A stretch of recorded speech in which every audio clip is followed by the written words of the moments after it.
Assalamualaikum warahmatullahi wabarakatuh. Waalaikumsalam warahmatullahi wabarakatuh. Halo pemirsa setia Sultan TV dimanapun Anda berada. Senang rasanya pemirsa, kembali lagi bersama saya Raudloh Rida, tentunya dalam dialog bincang hari ini. Spesial memperingati Hari Kartini pada 21 April 2025. Pemirsa, 21 April selalu diperingati sebagai Hari Kartini. Raden Ajeng Kartini adalah simbol perjuangan emansipasi perempuan Indonesia. Melalui tulisan dan juga pikirannya banyak hal yang diperjuangkan untuk para perempuan yang ada di Indonesia. Hingga kini, semangat Kartini terus hidup dan diimplementasikan oleh banyak perempuan yang tentunya berkiprah di berbagai bidang serta memberikan dampak yang positif bagi sekitar ataupun hingga kancah internasional. Ada banyak sosok Kartini masa kini yang menginspirasi, salah satunya adalah narasumber yang hadir pada hari ini di studio Sultan TV yang tentunya bukan hanya menginspirasi, ini juga bergelut di ranah hukum. Jadi mari kita sapa terlebih dahulu. Di sini ada Dr. Emma Siti Huzaimah Ahmad SHMH. Assalamualaikum Ibu. Waalaikumsalam warahmatullahi wabarakatuh. Apa kabar Ibu? Agak kurang baik ya hari ini. Agak flu. Oke, tapi alhamdulillah Ibu cantik sekali hari ini. Memberikan semangat positif di Hari Kartini tentunya ya Bu ya. Senang rasanya Bu. Terima kasih sudah datang ke Sultan TV. Terima kasih sudah mengundang saya secara pribadi di Hari Kartini. Hari ini saya begitu meriah karena kalau bukan kita siapa lagi yang memeriahkan. Betul sekali, karena ini senang sekali rasanya Bu ya. Hari ini banyak sekali Kartini-Kartini hebat yang turut juga menyuarakan dirinya ya Bu ya. Dan tentunya menginspirasi. Nah salah satunya adalah Ibu Emma ini nih, yang juga merupakan Kepala Bagian Tata Usaha dan juga PLT Asisten Pembinaan pada Kejaksaan Tinggi Banten. Wah ini suatu kehormatan sekali Bu, saya bisa berbincang bersama Ibu. Dan tentunya pemirsa ini kan juga kita belum melewat ya Bu ya dari tanggal 21, masih lah ya sore hari ini. Nah berkenaan dengan Hari Kartini, Ibu ini kan sosok yang wah ini tentunya menginspirasi dan berprestasi sekali. Bagaimana sih Bu menurut Ibu memandang dan juga memaknai Hari Kartini? Ya, terima kasih Kak Rida. Sore ini saya sangat berbahagia sekali dan berbangga saya sebagai seorang wanita yang memang harus melanjutkan perjuangan-perjuangan Ibu R.A. Kartini pada masa lampau. Hari ini kita hanya menikmati hasil-hasil perjuangan Ibu R.A. Kartini dengan kita memegang teguh komitmen bagaimana kita berjuang sebagai wanita yang tangguh dan pantang menyerah. Wow, jadi memang tangguh dan pantang menyerah ya Bu. Nah kalau semisal menurut Ibu nih Bu ya, ini kan saat ini juga banyak sekali wanita-wanita yang juga akhirnya berani untuk mengekspresikan diri, baik berkarir ataupun hal-hal lainnya. Bagaimana Ibu memandang hal tersebut nih Bu? Terus terang saya secara pribadi bangkit pada setahun saya diangkat menjadi seorang jaksa itu 2007. Di situ saya melihat pada saat pendidikan jaksa bahwa komitmen kuat, pantang menyerah, dan mau berkontribusi untuk negara itu adalah salah satu upaya seorang wanita dalam berkarir. Juga tidak lupa bagaimana kodrati seorang wanita untuk generasi penerus di dalam rumah, yaitu anak-anak. Nah, salah satunya adalah bagaimana kita tidak membedakan posisi. Bagaimana menjadi seorang ibu dan bagaimana menjadi wanita karir. Nah, ini yang saya terus belajar ya, menggali dan mengasah keseimbangan, komitmen dan pantang menyerah yang saya lakukan pada saat ini sebagai motivator baik untuk anak-anak ataupun saat ini saya posisi sebagai Kabag TU dan posisi sebagai PLT Asbin. Bagaimana saya mengajak dan merangkul para wanita bahwa wanita-wanita di sekitar Kejaksaan Tinggi Banten khususnya, bagaimana kita sebagai seorang wanita bisa melakukan suatu perubahan dengan keterbatasan seorang wanita, bahwa kita ini ada suatu persamaan dengan laki-laki. Tidak ada hal yang membedakan antara laki-laki dan perempuan. Nah, ini yang saya lakukan, bahwa kita justru dengan komitmen kuat dan pantang menyerah itu bisa kita lakukan.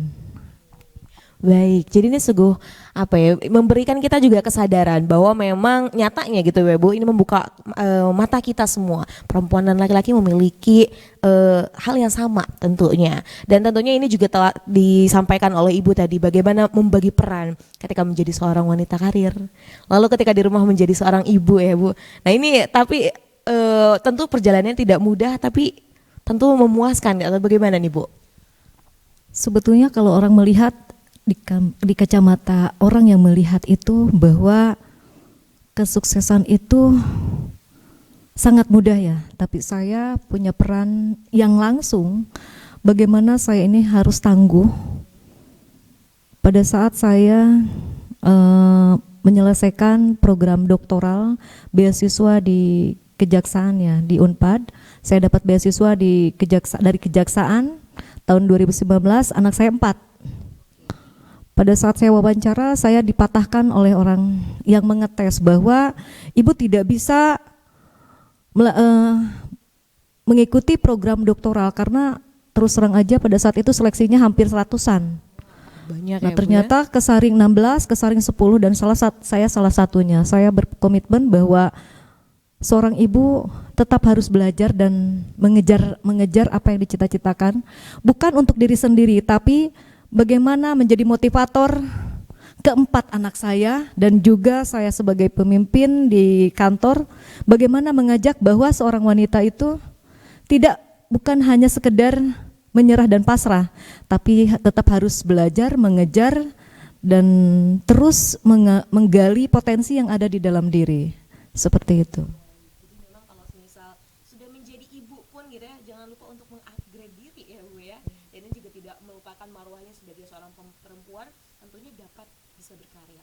Tadi juga Ibu menyampaikan bahwa sudah berkecimpung di ranah hukum sudah lama sekali ya Bu. Nah tentunya nih Bu, ini kalau kita kaitkan dengan hari ini nih, di hari Kartini, sebenarnya sejauh mana nih Bu nilai-nilai perjuangan Kartini tercermin dalam sistem hukum kita di Indonesia nih Bu? Alhamdulillah yang saya lihat ya, sekarang ada undang-undang tentang bagaimana wanita itu dijaga dengan undang-undang terhadap kekerasan rumah tangga, itu sudah ada ya. Bagaimana perlindungan hukum terhadap anak di bawah umur, itu sudah diatur gitu. Cuman ketika seorang penegak hukum dia tidak bisa mengutamakan keadilan, itu sama saja. Nah, di sini saya berkomitmen sebagai aparat penegak hukum 22 tahun di kejaksaan, itu harus kita perjuangkan. Kalau bukan kita siapa lagi gitu. Jadi alhamdulillah dari peraturan-peraturan yang ada sekarang sudah mulai ada suatu perkembangan bahwa kita sebagai wanita di sini harus benar-benar menjaga tentang keadilan terhadap perempuan dan anak gitu. Dan kemudian Ibu, kalau kita lihat juga bagaimana komitmen ya, kita juga bisa lihat bahwa Kejaksaan Tinggi Banten ini memastikan bahwa hak-hak perempuan itu dilindungi benar-benar dalam proses hukum. Ya, kebetulan saya adalah salah satu pengurus Persaja Pusat. Saya di bidang seni dan pengarustamaan gender. Ya, saya berkecimpung di situ bagaimana peran dari pengurus pusat untuk menyamakan kedudukan hak dan kewajiban antara laki-laki dan perempuan. Nah, di sini bagaimana bahwa peran perempuan sebagai pemimpin ini tidak lagi timpang dengan apa yang diperankan oleh seorang laki-laki gitu. Ya, alhamdulillah di kejaksaan sudah banyak para pemimpin wanita yang sudah membuat suatu perubahan dan inovasi gitu. Baik, wah itu sangat-sangat membanggakan Bu tentunya sebagai wanita. Kemudian Bu, ini kalau kita lihat ya Bu, tadi juga Ibu menyampaikan bahwa akhirnya dengan adanya atau banyaknya sosok perempuan gitu kan ya di ranah hukum khususnya di kejaksaan. Ini juga tentunya memastikan atau juga memperkuat bahwa gitu ya, ini perempuan benar-benar dilindungi ya Bu dalam proses hukum. Seperti itu. Nah, kemudian tapi kan tentu ada tantangan. Tantangan terbesar nih Bu yang masih dihadapi oleh perempuan dalam bidang hukum saat ini nih apa? Terus terang saya pernah menjadi kepala seksi barang bukti dan barang rampasan ya. Bagaimana saya ditugaskan pada saat itu untuk membangun dari awal, karena tahun 2018 itu belum ada kasih barang bukti dan barang rampasan. Jadi artinya itu baru saya adanya. mengelola gudang, mengelola barang bukti gitu. Bagaimana keadilan itu harus saya tegakkan gitu. Saya seorang perempuan tidak pernah yang namanya berpikir bahwa ada suatu gengsi gitu, tapi bagaimana saya bertindak adil untuk memperlakukan barang bukti dan barang rampasan yang memang tidak pernah protes gitu ya. Bagaimana diperlakukan adil itu terhadap barang bukti yang memang barang yang disita dalam proses hukum.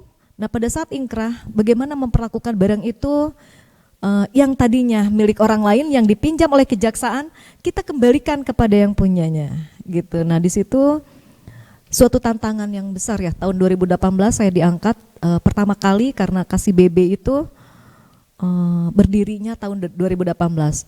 Bagaimana saya merapihkan gudang terhadap barang bukti, bagaimana mengklasifikasikan barang-barang bukti terhadap barang rampasan, barang yang harus dikembalikan kepada pemiliknya, itu saya lakukan dengan cara membuat suatu inovasi, yaitu Alibajigur, aplikasi pengembalian barang bukti Kejaksaan Negeri Cianjur waktu itu. Secara gratis saya publish dengan bekerja sama dengan pihak aparat desa. Jadi karena masyarakat awam itu yang berhadapan dengan hukum enggan ke kejaksaan, saya kasih fasilitas kepala desa ya pada saat itu untuk mempublish kepada masyarakatnya, karena di dalam undang-undang desa bahwa desa itu adalah pembina masyarakat gitu ya. Masyarakat yang berhadapan dengan hukum, melalui kepala desa itulah saya titipkan semua barang bukti gitu. Dengan cara apabila ada yang mengkonfirmasi kepada kejaksaan bisa diambil di kepala desa atau kami antar ke rumahnya. Saya yang antar pakai kendaraan yang tidak terbuka itu ya, pick up, betul. Saya tidak ada gengsi karena komitmen bagaimana saya sebagai aparat penegak hukum bahwa memperlakukan orang itu sama di mata hukum, equity before the law. Gitu. Nah, ini juga kadang yang masih mungkin orang hiraukan juga ya Bu tentang equality. Padahal kan saat ini tentunya kesetaraan gender nih sangat digaungkan. Tadi yang Ibu sampaikan ya, tidak ada gengsi ataupun tidak ada hal-hal yang akhirnya juga kan saya perempuan. Dari banyak hal yang tadi Ibu ceritakan, ini menandakan bahwa ya memang perempuan bisa melakukan hal-hal yang kadang gitu ya, ini orang lain juga nggak berpikir bahwa perempuan bisa loh ya. Nah, kemudian nih Bu, ini juga kalau misal kita lihat di Kejaksaan Tinggi Banten nih Bu ya, adakah kerjasama yang memang dilakukan dengan organisasi perempuan gitu untuk meningkatkan kesadaran hukum dan juga melindungi hak-hak perempuan nih Bu? Nah, ini kemarin baru kita dilantik oleh Bapak Jaksa Agung. Saya sebagai anggota seni dan pengarustamaan gender, kedepannya insya Allah kami akan kerjasama dengan lembaga-lembaga perlindungan hak perempuan. Insya Allah kedepannya seperti itu, karena Kejaksaan Tinggi juga menjadi bagian dari daerah Persaja, Persatuan Jaksa Indonesia. Di sini kita harus memberikan contoh bagaimana peran seorang wanita dalam pengarustamaan gender gitu. Nah, kemudian ini Bu, kalau kita lihat juga kan kadang gitu masih banyak juga perempuan-perempuan yang merasa mungkin ketakutan atau takut juga merasa dihakimi dalam hukum.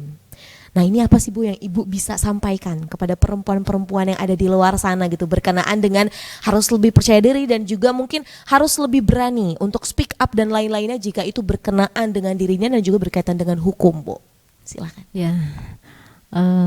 Untuk semua kaum wanita, istilah dari R.A. Kartini, habis gelap terbitlah terang. Kita maknai bahwa kehidupan yang memang untuk menuju terang, siapa yang akan menuju terang? Kita yang akan menjalani semua. Di sini titik gelap itu adalah di angka 0. Bagaimana kita mencapai angka 100 adalah suatu proses. Komitmen yang kuat, pantang menyerah, gigih, berani, dan tidak pernah takut. Tidak pernah takut dalam artian kita harus berani akan kebenaran. Baik, nah jadi itu semoga juga bisa menjadi insight Bu untuk perempuan di sana, di luar sana tentunya. Jadi harus tetap berani.